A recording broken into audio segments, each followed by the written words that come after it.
Howdy, howdy, howdy. Welcome to the show. My name is Diana Wynn and I am the host and creator of the SnortCast. We've been going live twice a week on the SnortCast. I just love live TV. SnortCast. We've got international. We've got Williamsburg. We've got Ohio, Baltimore, Toronto. We've got Tonga. What? I think people just heard sex in the second point, so we'll flow from. I am not ready to talk about it. It is. I just don't. Oh my God. What the hell happened to your arm? It's just a fashion accessory. That was fantastic. Thank you so much for joining the SnortCast, something that I deeply love doing, which is laughing. And I hope to see you on our show every week, keeping it snorting real.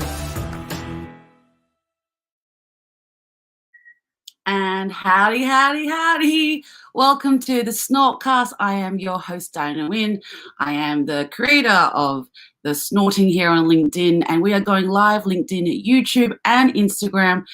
Thank you for joining us. And as you know, I always start with the show, where are you snorting from? It's a special show this season that I'm doing, season 2. It's part of the Melbourne International Comedy Festival. I know there is a comedy festival happening in an ongoing pandemic that shut us down last year in 2020. And I've been constantly amazed that we've been on stage making people laugh over the last 2 weeks. There's still 2 more weeks to go. But please let me know where you are snorting on from. Put it into the comments, your country, your living room, your toilet, and a snorting emoji. And I would love to know, where this audience is, because this show is for you. This show is about process and comedy and, how you can use comedy in the way you present. So thank you so much for joining. Now, if you're also a fan of the show, check us out on YouTube, Facebook, Instagram, hashtag the SnortCast or at the SnortCast.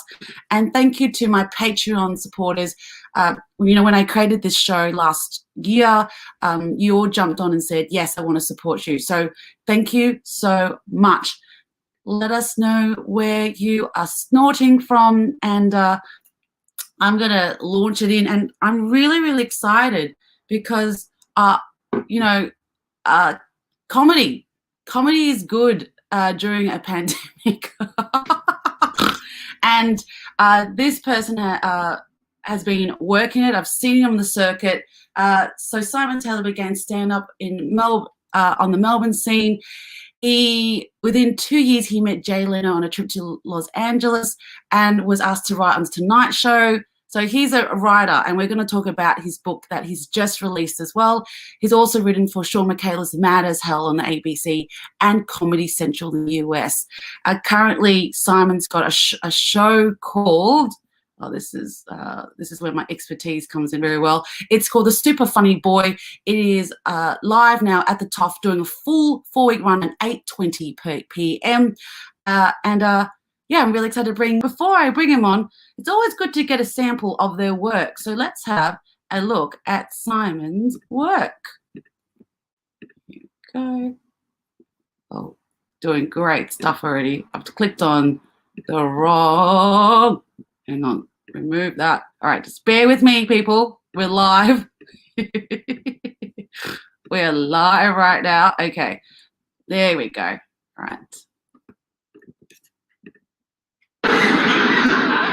And when I was growing up, all the cool kids at school spoke in that ethnic accent. But at home, we spoke very white Australian. So I was conflicted. I didn't know what my identity was. I'd be on the phone to my friends like, nah, bro, like, I want to come out. No, dude, I want to come out. I just got to ask my mum, Mother, may I please go out with my friends?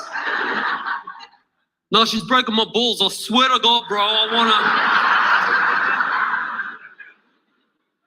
Because of this white image of Australia, when I hit 18, I stopped using the ethnic accent because I thought it wasn't appropriate socially, which is such a shame. I wish I didn't. I wish I kept doing it. But I kept it in my back pocket for 10 years. And I didn't need my ethnic accent until recently when I got into a car accident. I hit the back of a Toyota SUV and I damaged the rear bumper. Now, you have to understand, first of all, that my car cost me $500. It is cheaper to buy my car than it is to get a tattoo of my car. And we'll stop that there. We'll welcome Simon on because we don't want to spoil it. You'll have to check out his work live. Welcome, Simon. Hello. You can play the whole special. I'd forgotten all those jokes. I'm like, I remember that now. Welcome to the show. Thank you. Thanks for having me on. We're currently in Melbourne experiencing Good Friday, and our audience is probably transitioning to Good Friday. How has been, 2 weeks of comedy in Melbourne for you? It's so good. I'm so happy that comedy's so close to my home. I just walk down the road, do my show, come back, watch an episode of Seinfeld with my partner, go to bed. It's the best routine possible. I love it. All I want to do. And part of the show, and I always launch off and put you in the spot, is, I've read your bio, but what are 3 things about you that we don't know about you? Who are you? Well, I am a comedian who got lucky when I was 24 and I was in LA and I met a producer for The Tonight Show with Jay Leno, and I met Jay Leno and I got to write for him for 2 years. So I wrote for The Tonight Show for 2 years. And then when I got back to Australia, I was sort of back and forth touring with stand-up. But when I finished writing for The Tonight Show, I wrote for Shaun Micallef for a couple of years. And then I started hosting my own show on Channel 31, a talk show called Live on Bowen. And then wrote for Netflix for a while and Comedy Central. And and now I've written a book. So I write comedy and I perform comedy and I host, talk shows. Great. And so that meeting with Jay Leno, and was that something that just happened in a bar, or that you met someone who introduced you to Jay Leno? Like when you went to the US, was that an intentional move or was that a holiday? So that was a holiday. I was just meant to go for 2 weeks to visit a friend of mine. My friend wanted me to write some comedy for him. So he said, I'll stay at my house for 2 weeks in LA. So I met him at the comedy festival, Melbourne Comedy Festival. So it all sort of is part of a big network, really. You hang out with comedians from all around the world at Melbourne Comedy Festival. Yeah. And then when you go to their country, they let you stay on their couch. It's a great system. and so I had 1 gig booked in LA. That was the first night. So I essentially got off the plane, went straight to this gig. And I did my stand-up. I just did a stand-up set, and a producer from The Tonight Show saw the set and said, hey, you're really funny. You should come, see the Tonight Show. So I saw The Tonight Show, and at the end of the show, he said, come backstage and meet Jay. And I made Jay Leno laugh, and he asked me to send some jokes in, and then the rest is history. Amazing. And surreal. Yeah, I'm just letting you know there is a bit of foldback happening, I think, on your side. Okay, do you want me to put the old headphones on? I can do that. Let me just speak again. I can't hear it now, but I did hear my voice echo. Hello? So I think it's gone. A little bit of reverb now. Oh, okay. Yeah, we're good. I think we're good. Love live TV. I'm going to put these on just in case. Okay, great. They're not that attractive, but here we go. Here we go. And there's I'll ask my second question later because I'll go into the book that you've just written. But what was your first memory of comedy as a child, and how did that foster into a career into comedy? My first memory as a child was this TV show called The Biz. And it was a British TV show that used to be on after school. And it was so funny. It was just all about this drama school, essentially. And there was one character on the show that was doing stand-up, and he told this joke. It's not even good, but I thought it was the greatest thing ever. And I repeated it at school in front of at a talent show. and no one laughed. None of the kids got it, except for one teacher, like lost her shit. And so I just thought that was the funniest thing to see. Yeah, jokes. And then I listened to this old Irish comedian called Noel V. Ginnity. I had a CD of stand-up comedy, and he used to tell jokes like, 2 cows are in the paddock, and one says, "What do you think of this mad cow disease?" And the second one said, "Well, I'm not worried about it. I'm a duck," you know. And like just like cheeky jokes like that. Yeah. And then it wasn't until I was 13 that I saw a Melbourne comedian called Rod Quantock. He used to be Captain Snooze for some people who may know that reference. For international people, he got a good ad for essentially like a mattress company. So most people know him for the ad, but he's an incredible comedian, and he's a political comedian. So I saw him on TV doing a joke about Arnott's Biscuits breaking up Australian families because Tim Tams, our famous Australian biscuit, are only in packets of 11 or 13. They're odd numbers, and you can't divide them evenly amongst the family. And that blew my mind that you could do a joke about something, as in like with a political slant. And so that was the first time I realized, oh, comedy is also, a tool for talking about other stuff. Amazing. And I just loved that moment when your face lit up when you record your memory of comedy. It was really beautiful. Yeah, big comedy nerd. It's great. And speaking presently, who inspires your comedy now? Who inspires you to keep going and making great comedy? Because you're performing full time at the comedy festival right now. Who keeps pushing that button for you to keep going?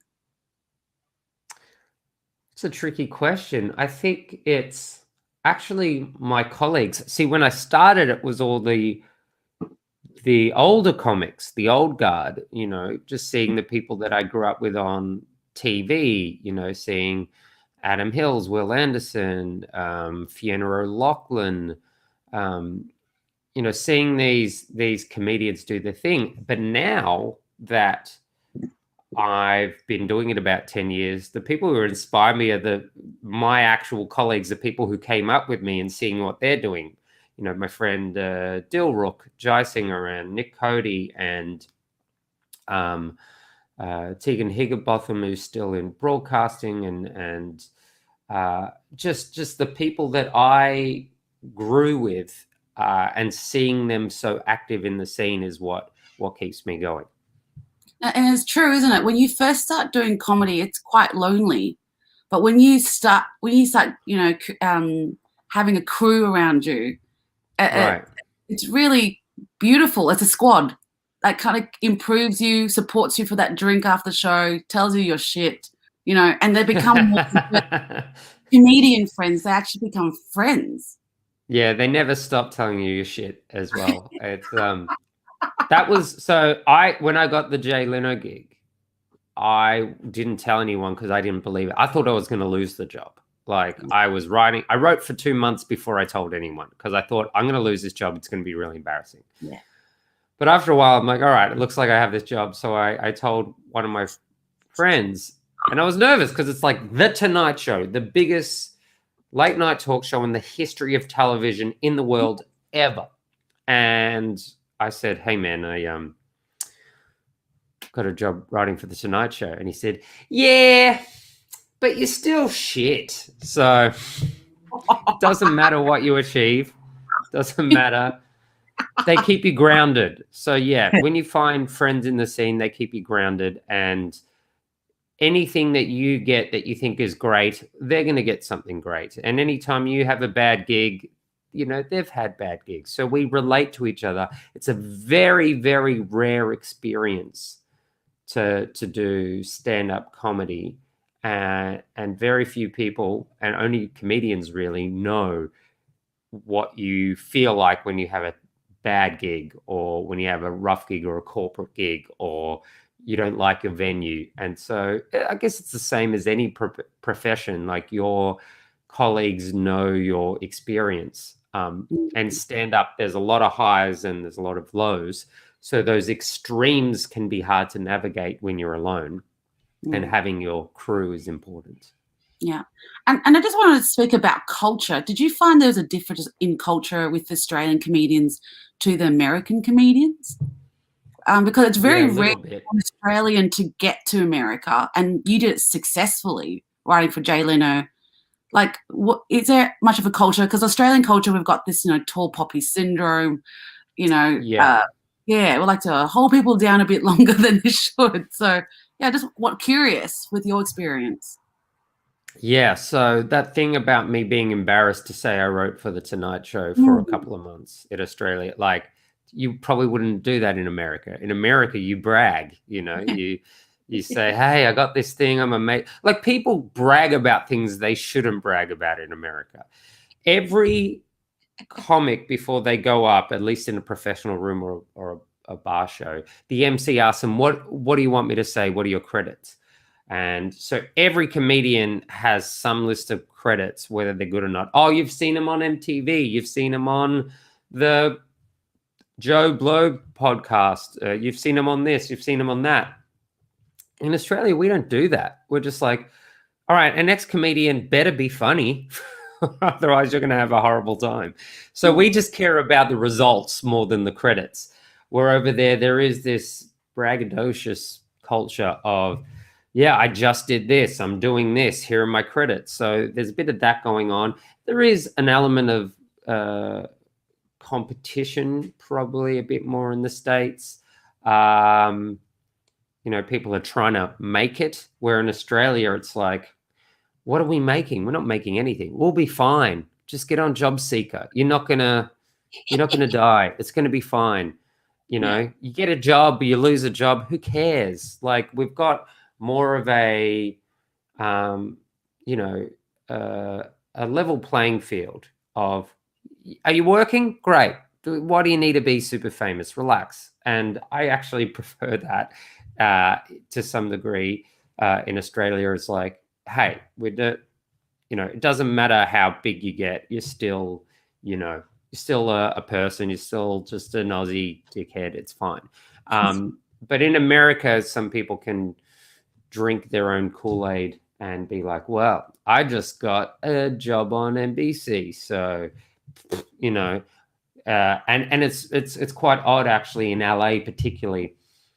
There's this, if someone is successful and is coming up, all these other people start to try orbit around them and hang out with them at gigs, and they become their opening acts and they write for them. And so when someone is successful in comedy in LA, at least, but yeah, in other parts of America, they also have all their friends sort of orbiting around them and enjoying parts of that success. So, there's a lot different, for sure. Sorry, there was a lot there, but there's a lot going on.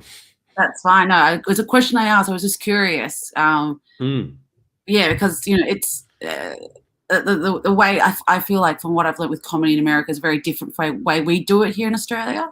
Like, I read Ali Wong's book, and she lived in New York, and of course the population in New York is way bigger than Australia. But she would talk about the importance of gigging, and she would gig 9 shows a night. Like, it wasn't about sitting around having a drink. It was actually working the material and just get on. But in Australia, the maximum you could do is 2 to 3 before comedy festival starts. So our industry is quite small, but just wanted to. There was a time in Melbourne, I think the record is 7 gigs or 8 gigs in a night. Whoa! There was a Really? Wednesday night you could do a lot. I think at best you can do 3 or 4 in Melbourne. It's post-COVID now, so I don't know what rooms are back up. But I think the idea of gigging a lot is sort of universal. Like, the more you're on stage, the better. Melbourne in Australia is the best for that. You could do 2 gigs on a Monday, 3 on a Tuesday, 4 on a Wednesday if you're really organized, a couple on a Thursday. And then the weekends are actually harder because the weekends are for the pro rooms. So there was a time in Melbourne not too long ago where there's just heaps and heaps of rooms. But you are right. New York has a lot more. I lived in New York for about a year. Yeah. And the problem with New York is that there are so many comics. It's like 10,000 comedians. I think that number is relatively accurate, at least, pre-COVID was. And because there were so many comics and there weren't enough rooms to accommodate them, and a lot of open mic comics, open mic rooms would charge comedians to do a set. You'd pay $5 to do comedy. And then the bar was like, well, these comics aren't drinking. They have to drink. It's a 1 drink minimum. And so then you'd pay $6 plus it. So you're paying $12 to do a gig.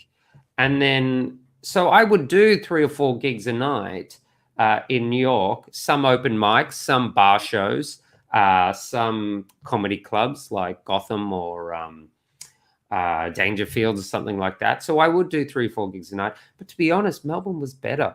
Melbourne was better because they were actual shows with people, with actual audience members. With some of these open mics, you're performing to other open micers who are just on their phone, just looking at the set, and they're not laughing. So in all honesty, you want a scene that is not too flooded with comedians like LA and New York are, because you want to be able to get stage time. And then you want a scene that is, busy enough that you can do maybe 2 or 3 gigs a night, and that's fine. But yeah, New York is, or at least was, so crowded, and LA was so crowded. You actually couldn't always get a gig, and if you did, they were shit. So Yeah. Melbourne is one of the better cities. London's are pretty amazing as well for stand-up. You can just do lots and lots of gigs in a night. But yeah, I think there was just this swell of comedians in LA and New York that for a time just made it so crowded you couldn't actually, develop your stand-up the way you want. A tough place to start out, put it that way. Well, welcome back. You've been back for a while. Thanks. Yeah. I've been back as long as borders have been shut. And I do want to talk about, because you completed a book, and this is a question I usually ask my comedians. If you had to write a memoir, what would be the title of the book? This is it. One Night Stand. There you go. Answered for you in the flesh. What is this book about? One Night Stand. It's recently released, like 2-3 weeks ago. No, February. So yeah, about 2 months ago. Yeah, 2 months ago. So yeah. One Night Stand. This is your baby. You've completed it during lockdown. 2-year project. Let's talk about One Night Stand. It's perfect title. Well, it's based on a live show I did, a comedy festival show. So what happened to me in real life was that I was seeing someone, and then for about 6 months, and then I was moving to New York. So, it was an affable parting, she understood. She's like, great, enjoy New York. It's going to be awesome. And about 4 weeks into arriving in New York, I got a message from her saying, hey, I'm pregnant. And I'm like, oh, okay, well, guess I'm coming back home. That was a quick move. And then the next day she messaged and said, actually, I slept with another guy about a week after you, so it could be you or it could be him. No. I don't know. So it was 9 months of me obsessing about pregnancy dating, ultrasounds, contraception failure rates. I became completely obsessed with my odds of being a stand-up. And it was all I could talk about on stage, because it's very hard to obsess all day with oh my God, is it me? Let's look at the ultrasound. Let me count the weeks, 4 weeks. And if it's 4 weeks and I slept with this, all day, that's all I thought about. So when I went and did stand-up, because I had to, as a comic, you just try to do as many gigs as possible. I could only talk about that on stage. And I hadn't even told my parents yet, because I wasn't sure if I was the dad or not. So I was going on stage going, I haven't told anyone else. You're my family, audience of 30 people.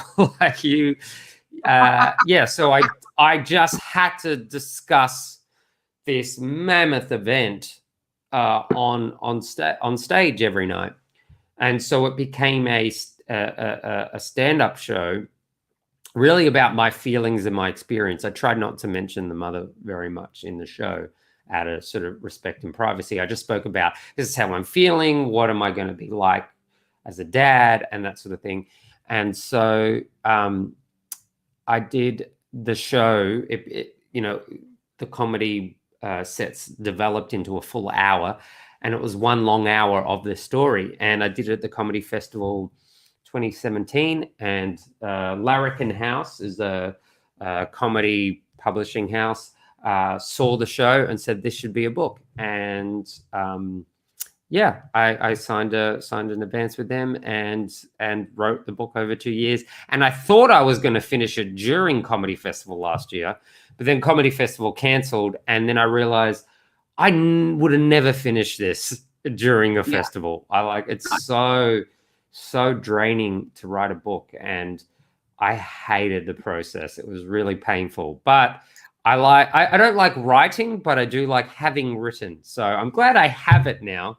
But the experience was really tough because it was a real thing that happened. That was also a stand-up show that I was adapting into a novel, and it got very confusing at times about what to include and what not to include.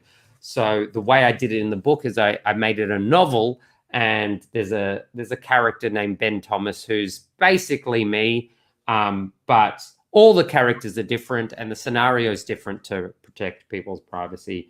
Right. But yeah, accurate to the emotional experience, even though all the dates and places and people are changed. Fantastic. And can I ask, a lot of people here on LinkedIn would love to write a book. Mm-hmm. What would be a tip to launching off and writing those first words? For you, what you had the guts of the story already. I think you have an idea and chat to people about it. Go, I have this idea for a book, and gauge their reaction. Because if people go, that's interesting, then maybe it's not a great idea. But if people go, wow, that's interesting.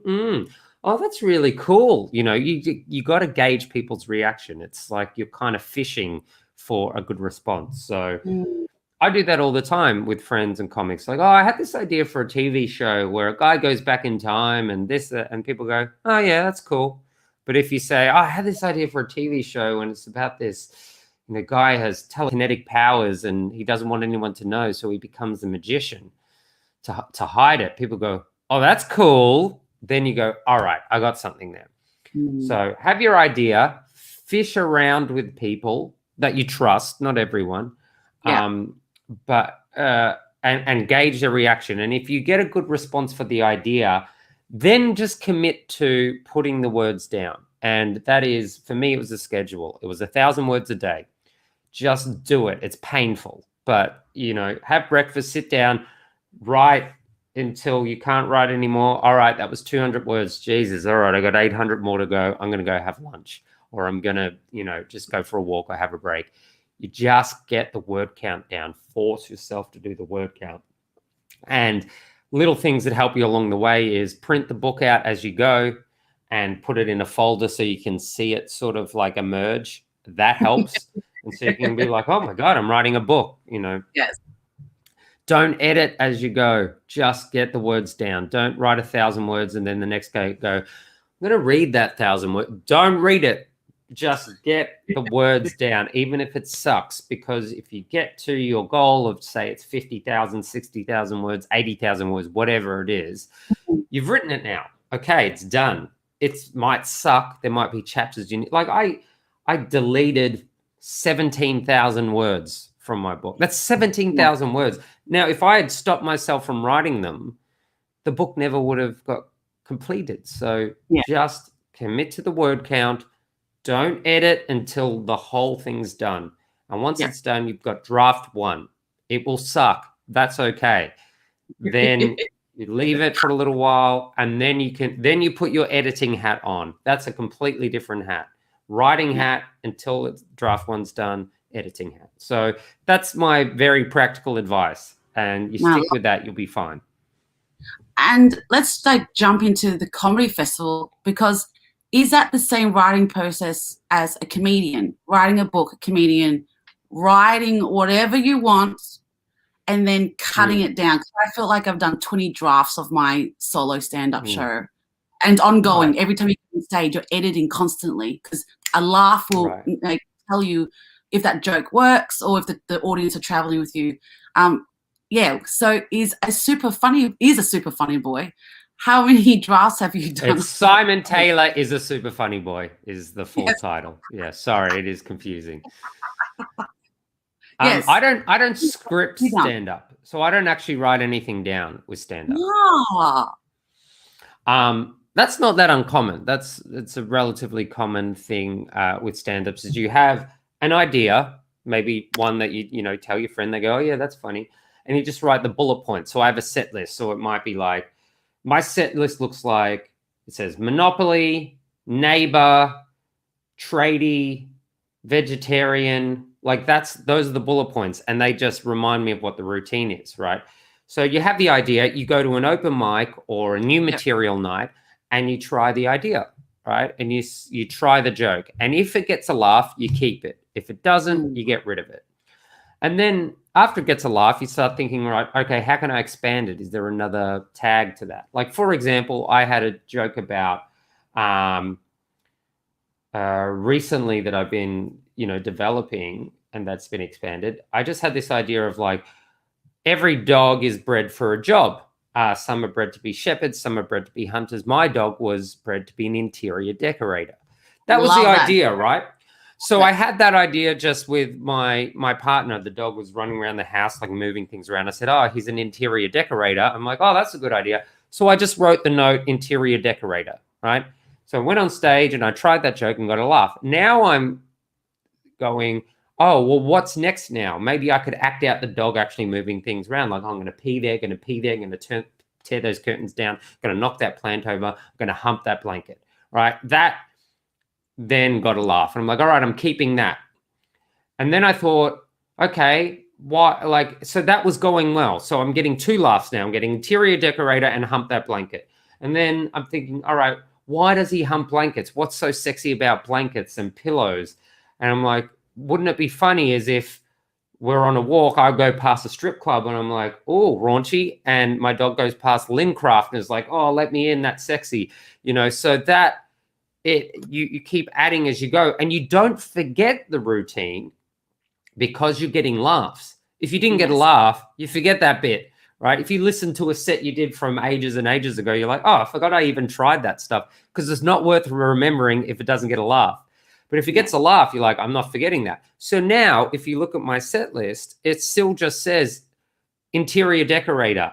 And there's now, 3-4 minutes of jokes after that. I don't script those jokes, because what I find is that happens if you script, it is this labor intensive process that means that you've written before you know if everything is funny.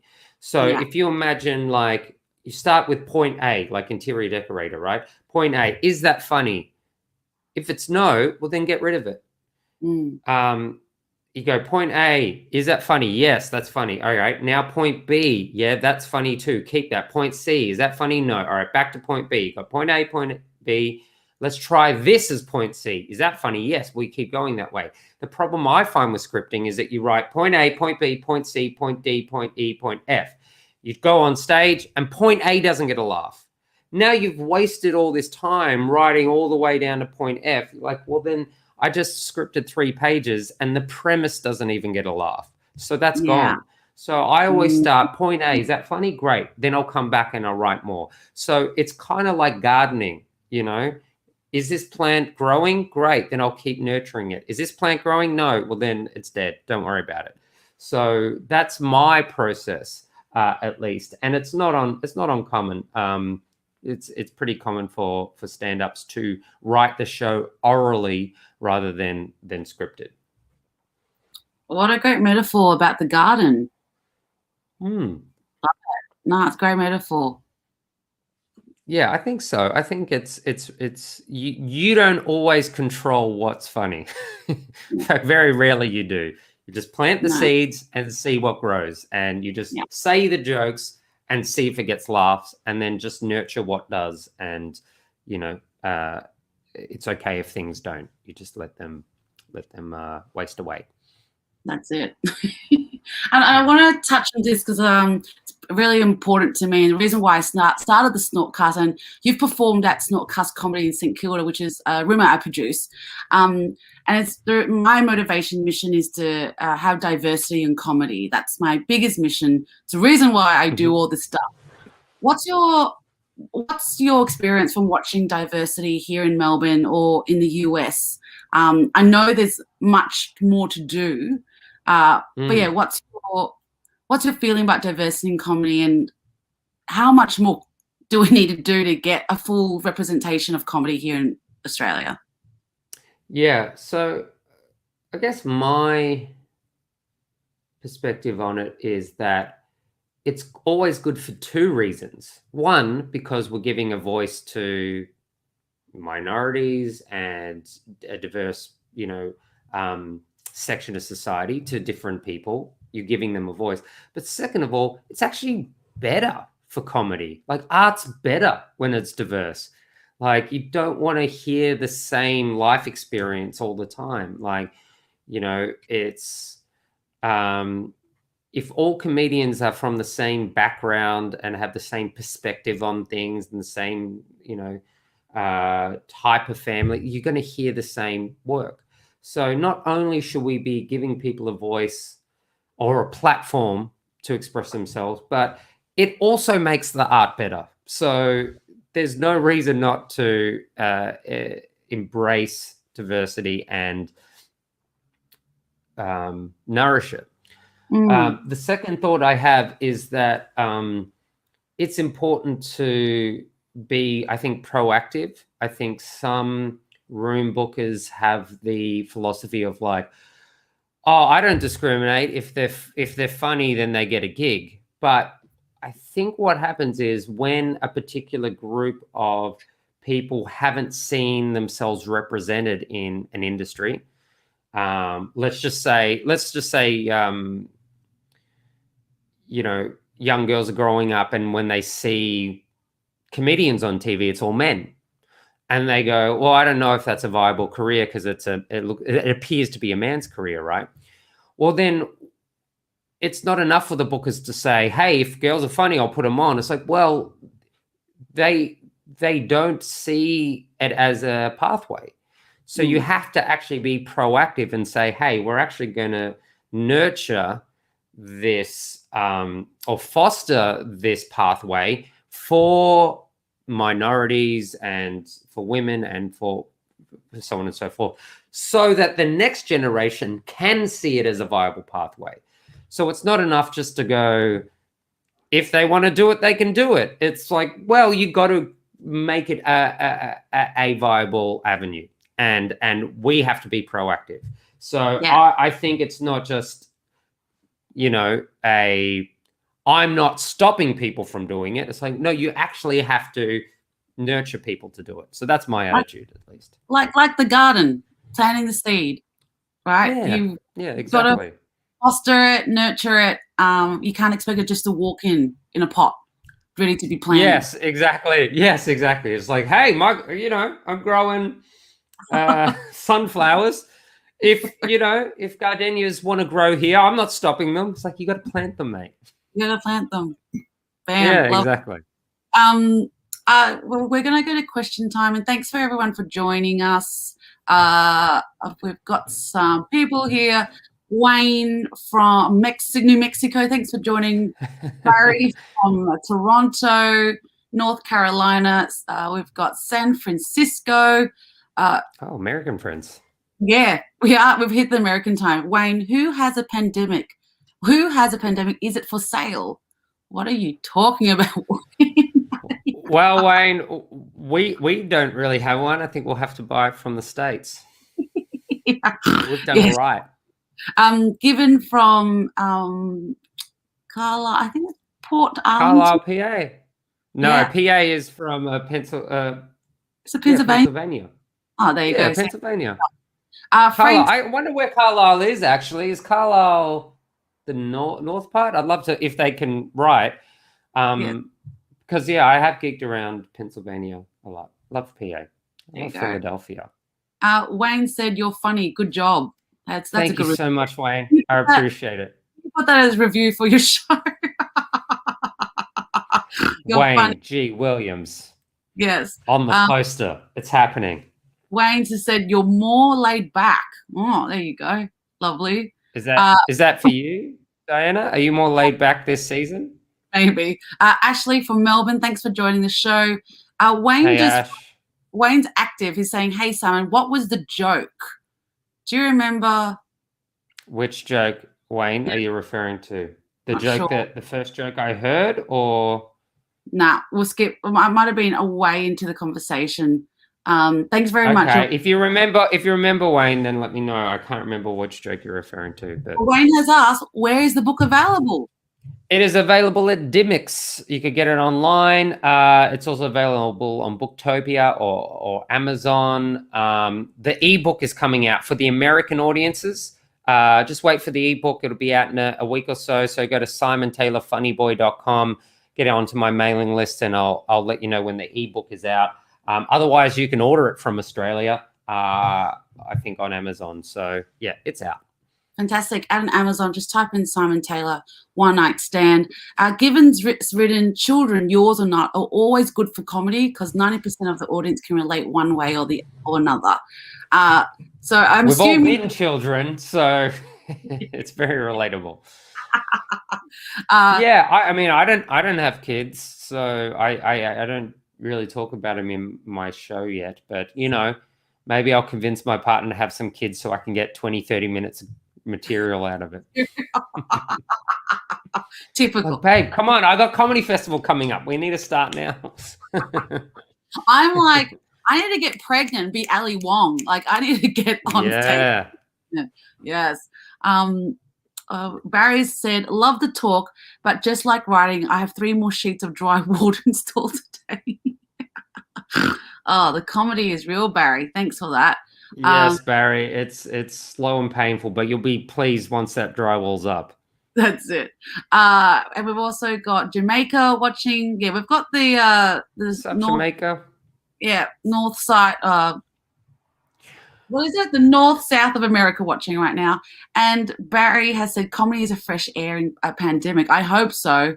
I don't want old air. A question I want to ask you is, before we leave the show, what's one thing you wish you didn't do in lockdown? That I didn't do? I don't know. I had a great lockdown. It's pretty productive. Actually, I think hassle people because I think I was like, how you doing? You being productive? Is everything all right? What are you working on? Is that like just letting people go at their own pace? Because I'm a very A-type, like, all right, pandemic, fine. I'll finish my book. All right, I'm going to write something else. I'm going to do this. I'm going to do that. And I mean, you started SnortCast, so you were probably the same thing. It's just like, all right, what can I do? Not everyone has that energy. And I think I regret kind of maybe pushing people to that sort of productive mindset, which isn't for everyone. So I regret that. Great. And the question I want to ask is, if you met Keanu Reeves, what would you ask him? How are you? You doing okay? How you feeling? How are things been? Just check in with him, He's done so much for me. I just want to see he's doing all right. Oh, what a beautiful person you are, just asking simple questions. Just a reminder, Simon's book is out now. Click. It's available. Hang on, I've written the wrong one. New book, One Night Stand. Check it out. He also has a show at the Melbourne International Comedy Festival. Simon Taylor is a super funny boy, and you can click on the Comedy Festival and check out his show there. Thanks for joining the show, Simon. Thanks for having me, Diana. I appreciate it. Yeah, enjoy the rest of your long weekend and the rest of your season. Thank you so much. I'll see you on the comedy scene. Yes. And thanks for joining us, everyone. We will see you next week for another interview. See ya. Bye. Howdy, howdy, howdy. Welcome to the show. My name is Diana Wynn, and I am the host and creator of the SnortCast. We've been going live twice a week on the SnortCast. I just love live TV. SnortCast. We've got international. We've got Williamsburg. We've got Ohio, Baltimore, Toronto. We've got Tonga. What? I think people just heard sex in the second point, so we'll float them.